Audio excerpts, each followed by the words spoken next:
சென்னையில ஒரு 5 வருஷத்துக்கு முன்னாடி நிறைய ஸ்கூட்டர், கியர் இல்லாத பைக்குகள் காணாம போயிட்டே இருந்துச்சு. ஒரு நாளைக்கு 4-5 பைக் திருட்டு நடக்கும். போலீஸுக்கு ஒரே குழப்பம். ஏன்னா திருட்டு நடந்த இடத்துல ஒரு சிசிடிவி கேமராவுல கூட அந்த திருடன் உருவம் சரியா பதிவாகல. இந்த திருடன் தான் ஹரி என்கிற ஹரிஹரன். இவருக்கு வயசு 50 கிட்ட இருக்கும்.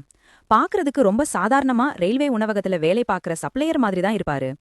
போலீஸுக்கு வந்த தலைவலி. போலீஸ் ஏகப்பட்ட திருட்டு வண்டிகளை தேடிட்டு இருக்கும்போது ஒரு சாதாரண ஸ்கூட்டரை திருடிட்டு போகும்போது சிசிடிவி கேமராவில் ஹரி மாட்டினார். அவரை பிடிச்சு விசாரிச்சப்ப அவர் சொன்ன வாக்குமூலத்தை கேட்டு போலீஸே ஆடி போயிட்டாங்க. ஹரியோட ஜீனியஸ் பிளான். ஹரி திருடுறதுக்கு ஒரு ரூல்ஸ் வச்சிருந்தாரு.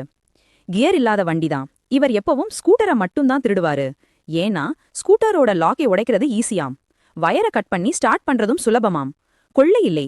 திருடின வண்டியை உடனே விற்க மாட்டாரு. பார்க்கிங் தான் குடோன். திருடின எல்லா வண்டியையும் கொண்டு போய் சைதாப்பேட்டை ரயில்வே நிலையத்தோட பெரிய பார்க்கிங் ஏரியாவில் நிப்பாட்டிடுவாரு.